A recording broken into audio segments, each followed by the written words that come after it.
喂喂，各位好，我叫 Robert, and let's get some Photoshop coloring done today. What do you say? So, again, I have added a little bit of masking. You know what? Let's do something a little different today. Let's start off with trying to get our highlights and shading. So, let's work on the highlights first.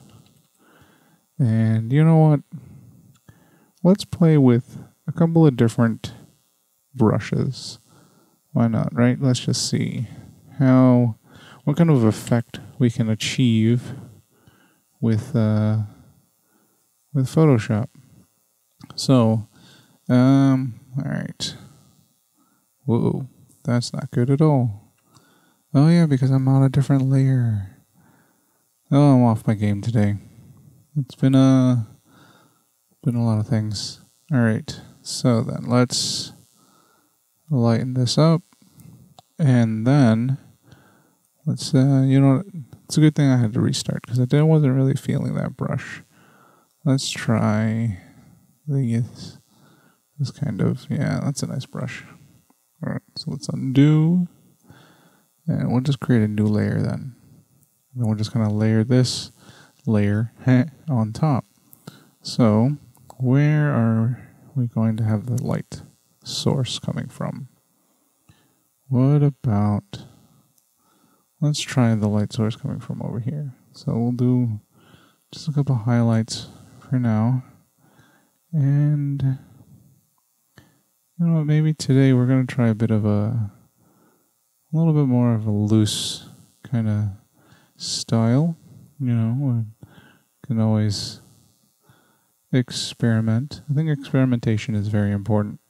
And we're going to work on that, see if we can kind of find some new techniques, kind of learn along the way, and just get a little bit better every day.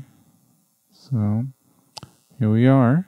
And we're just adding just a couple of little dashes of highlights here and there just to accentuate this ice cream cone that's also on the head of this guy. This ice cream head. And there we go. A little bit more on the ear. And then we'll kind of erase this area. And if the light source will be kind of coming up here, let's really give it a nice emphasis here. And then a little dash on the eyelids. A little bit here. Just a little dash here. Kind of, that would be in shadow. And just a little down here. That's not too bad. Now let's go back with a little bit more of the shadows. And here we go. So we'll just kind of start, same dealing. We'll just kind of figure out where the shadows will go. I mean, if this is kind of above it, let's kind of push some of this here. And really trying to see if we can kind of give this thing some volume. Now, mind you, this is just the light and shadow part. I will definitely be trying, just different techniques along the way as we kind of evolve. And as I keep doing this, a little bit every day, let's see if, practice makes perfect. I do find that I do tend to get into a bit of a routine. I feel that a lot of people get into that, though. And it's very important to attempt to try to break out of that so that we can kind of see the big picture. Perhaps we can see more of what we're doing, not so much wrong. I wouldn't use wrong. That's a very strong word. It'd be more, let's see if we find something new by doing something different. We improve ourselves, and that's really all we can do. All right, so there we go. Just a little just a little bit of shading here. Now, and there we go. And so, just adding a little bit of depth to this ice cream cone. I am also going to play a bit with the coloring because I do want to try something different every day. And all right, so now that we have these two layers, let's get into the nitty gritty of color. Do I want to? You know what? Do I want to keep this brush? What is this? It's an interesting kind of style. You know what? I'm going to keep this brush. Let's try that. And on top of this, let's just do that nice kind of cherry sauce, I believe it is. Nice bright red. Oh, that's nice. All right. And, all right, so we're going to just kind of paint this on. This isn't the traditional circular brush, so it does show a bit of the underlayer, which I think is all right, especially if the bottom is kind of gray. It kind of gives a little bit of extraness. And while I'm at it, I did want to play a bit with the way I am painting. So let's try to actually kind of paint in. Oh, all right. Let's try to paint in kind of a different. Let's see if we're layering just on one layer, though. I don't know how much of a difference this kind of these little bits of changes make. Yeah, just to add a little bit more here and there, and maybe using that first coat of red as the first underlayer. Then as we kind of, keep lightening it up as we know where some of our highlights are going to be. I mean, as the highlights come back on, we'll kind of go from there. And ice cream has a bit of smush. Ooh, that's actually true. I should probably add a very strong highlight somewhere. I will add that a little bit later. Just to really make that cream really kind of not so much that kind of cherry topping that comes out, and it has a very nice sheen to it. I think that's the word I'm looking for. Now let's see if I can duplicate it.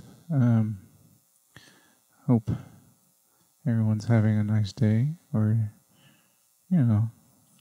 it is days. Days are what they are.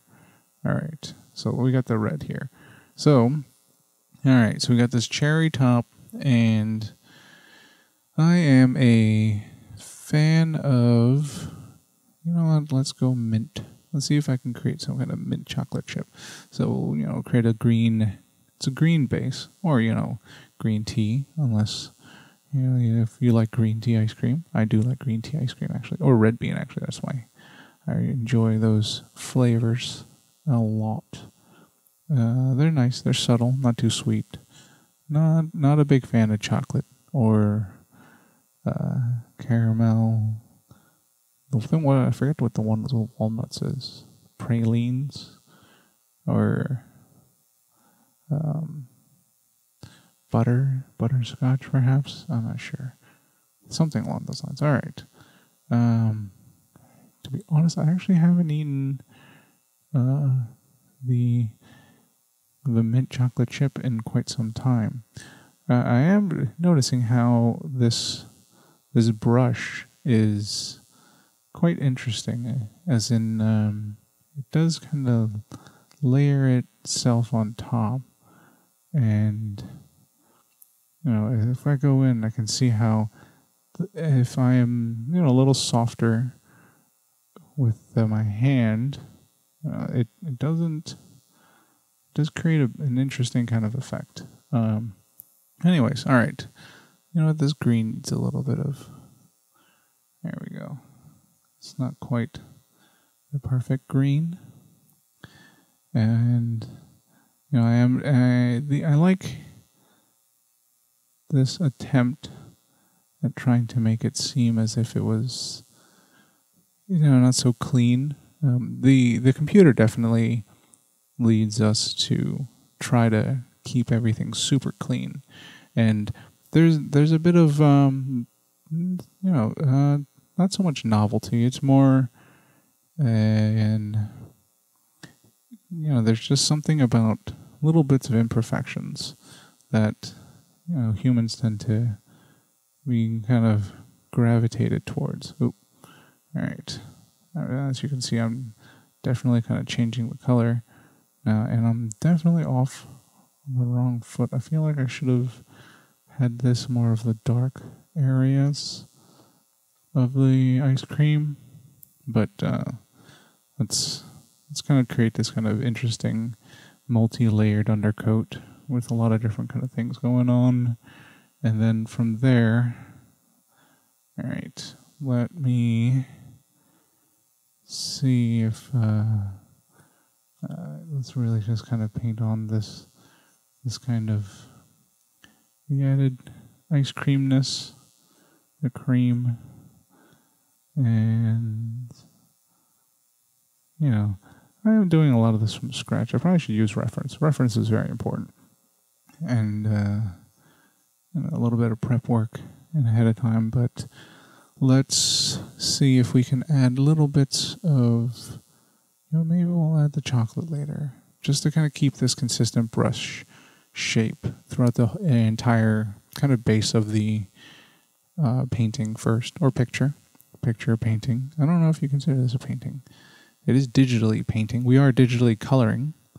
You know, what is in a painting? There's colors. There's paints. We're kind of simulating paints. This is a simulated paint. But anyways, all right, let's kind of flesh out the eyes. And then, yeah, just kind of add just a little bit of darkness to them. Maybe a hint of red. Just a hint of red. He's been up a lot. It's been a little bit of rough days. Pink? That's an interesting effect. The eyebrows. Well, let's see if I can get an ice cream cone-ish color. Kind of this brownish. You know what? Let's go a deeper brown, a little more of a waffle cone. A waffle cone. I like waffle cones. They're nice. They have a nice texture to them. The cheap cones are, you know, kind of what I grew up with. The one with the bottom that's kind of in this weird state that never really gets ice cream into it, and it's I'm having trouble here. Oh, color. That's actually one of the reasons why I'm practicing my coloring. You know, on top of practicing doing the digital painting and the kind of general practices for it, I am practicing my color just so that, you know, the more I color, hopefully I will improve on my color theory. It's definitely one of my weaknesses. That's definitely not one of my strong suits is color theory, and you know, I have studied a bit of it. The computer does allow us, especially with Adobe. There's Adobe Cooler, I think it's called, instead with a K. It starts with a K, and you kind of can plug in. You can plug in these values, and it'll kind of automatically generate analogous, complementary, the whole shebang of colors, and it's quite nice, especially if you have issues like me with color, to, you know, just pick up your base. This is the kind of color that I want to start off with, and then and then it can, go in and help you just kind of pick out the colors that would complement or, be analogous with your entire piece. And it's, you know what, maybe if it bleeds into the other side, it's not that big of a deal. It kind of adds a bit of this kind of, oh, he painted it kind of look to it. And let's see. So, and then here we go, and just kind of add a little bit of this extra highlights here and there, just to give the ice cream cone a bit of baseness. No, I don't want that. I'm gonna have to get a drink of water, so if it offends anyone, I apologize. Ooh. And there's some cold water. I've been drinking hot water lately, and I've been enjoying it. It doesn't allow me to drink that much that fast. It's got that interesting kind of, once you drink too much, you get this kind of burning sensation inside your kind of like gut chest area, and you just can't drink that much. But it's kind of nice. I feel like I'm messing everything up right now. And you know what? That is quite honestly quite a common feeling that I get. That, I don't know if what I'm doing is, good or not so much good, but if it has, the potential. I mean, what am I trying to say here? Well, I'm painting this kind of ice cream cone guy with, in a painterly fashion. I am definitely, trying to. Well, we lost some of the pink. Oh, well, it's not that important. I am kind of using all of my tools to try to create something that's, most importantly, is aesthetically pleasing to somebody. I mean, to that point, it is difficult to kind of know what would be aesthetically pleasing, and maybe I shouldn't have to worry so much. Maybe it's all in the climb. It's all about what we do with our time, or rather what has been produced. But anyways, so I'm just kind of adding this interesting background to that, and let's try to create some bit of uniformity with this. So his eyebrows are going to be red. Ooh, there we go. And then let's just, there's a little bit of chaos in here, so let's just kind of add that there too, and then clean up the lines. Again, on to my point about cleaning up stuff, it's probably, no, not probably, you know what, it is definitely alright if it does not look perfect or the most clean. Something about, little bits of imperfection, does a lot for artwork. You can definitely, when you see a piece that just isn't quite, the lines aren't that straight, and the colors may bleed into another piece, but the truth is, those little things make it more appealing sometimes. Just because it looks nice, and not just it's nice. There's a bit of, it doesn't feel so. Oh, all right, so now I am I'm closing it down. It doesn't feel so produced. It doesn't feel the computer cleaned it, and it's interesting because, I am doing it on the computer. And while I am doing it on the computer, it definitely has a bit of an effect of, does it look, like as if what I'm doing now, I'm attempting to make this look as if it was, painted. And to create that, we're taking these programs that were built to really just ease or facilitate the creation of perfection.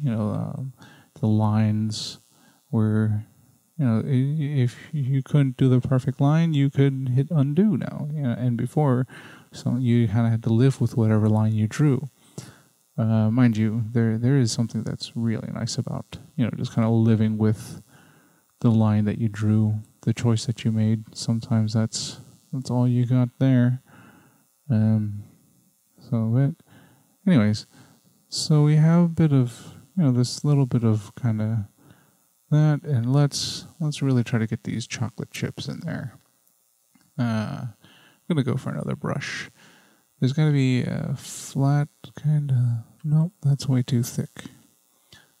Going with all the other ones, we definitely want something that has a bit of, no. See, and again, I'm just picking a brush. Let's see if we can get away with this. So and then nope, just did too many times, and then we'll just kind of use this brush to create little mints, just kind of all over the place, and then they're just there, and then here. There's another one just kind of sticking out here. It's kind of in the flexa stuff. And there we go. Ooh, the eyes. All right. The eyes. Let's make it a little bit of green. Let's really make it pop. Now, there we go. And then gotta step back, take a look. All right, and then we'll add this shadow layer. And while we got the shadow layer selected, let's really try to make these areas pop nice and loud. So there's definitely a bit of sheen to this. So let's. Maybe that help? No, I'm not happy with that. And so I'm going to hit undo. And don't know if that's really, that's ideal. Not ideal, but what I should be doing. I should really be just, it's like I said before, if I'm going to learn to live with, my lines, I have to learn to live with whatever line I draw. And unfortunately now I'm just kind of going through the motions of picking out things and seeing what I want. And then, undoing and just kind of adding a little bit here and there. And then there we go. All right. So let's take this layer and try overlaying. Yeah, that's kind of nice. Well, what do we got here? Soft light? No. See, if we do color dodge, that just kind of does and if we do a burn, that does the opposite as well. Yep. Those are way too dark. And the multiply really doesn't, well, that's not too bad. It does kind of really darken up these areas, which doesn't really complement this whole thing too well. Overlay's not too bad. You know what? I'm kind of happy with the overlay. And then, now while we're in the color section, the cones do have a bit of a pattern, and creating patterns are important. They help, just kind of sell the idea. So I am going to see if we can kind of duplicate that somehow. by, let's see. So if the patterns were like this, and then they're diamond shaped? No, I don't think they're diamond shaped. Alright, we have the perfect thing to work on. Let's work off of this. So let's, gotta create that. And then, just a little bit of patterning. I know that it's, not perfect. And of course with Photoshop, you are more than able to just kind of go online and grab a template of some kind. But I want to try to do it by hand. Let's see if this does anything. I mean, it might not. Let's give it a shot, right? I am also, somewhat practicing drawing with the tablet. The big thing with the tablet I find is that I can't rotate the page.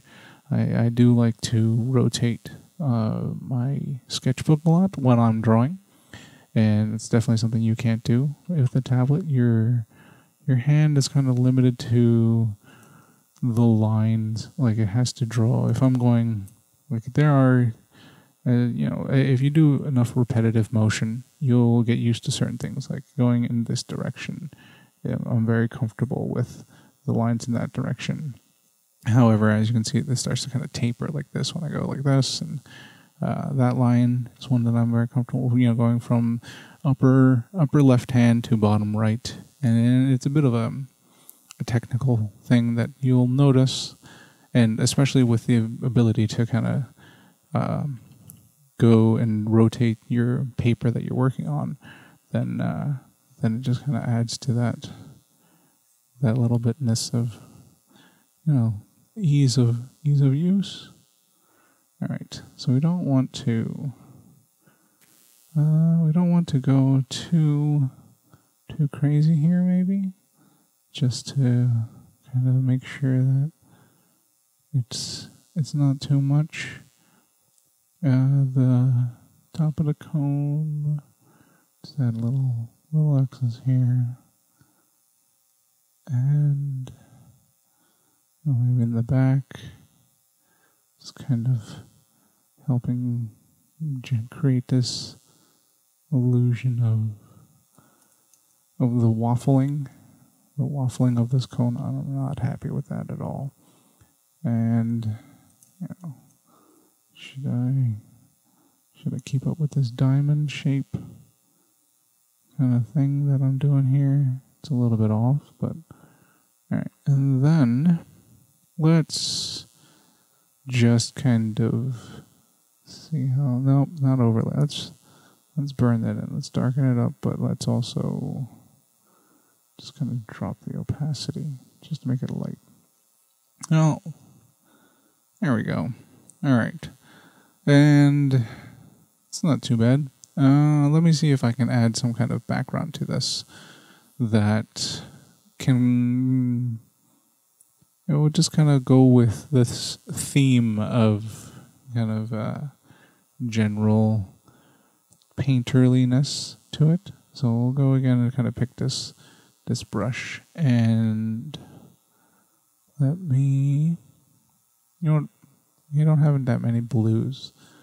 I am a big fan of the gradient tool, so let's try to do a bit more with that. That's not that kind of gradient. Let's do a bit of a circular kind of, and we want it to switch, so it's, there we go. It's like, it's really popping now. All right, and then on top of that, let's get this brush going, make it nice and big, and then select a color and just kind of go off into another bit of it. Just kind of brush the outsides, and then just little changes here and there. The big thing that I would be curious to see is really if I'm able to actually go and get this printed. The big, this is all done in RGB, which is red green and blue space, what our monitors are, and doing too much again, I think. Yeah, you know what? That is too much. I mean, yeah, let's take it back a notch. Let's take it back a notch. Tone it down. Let's use this nice gradient as a kind of a guide to what we're trying to do.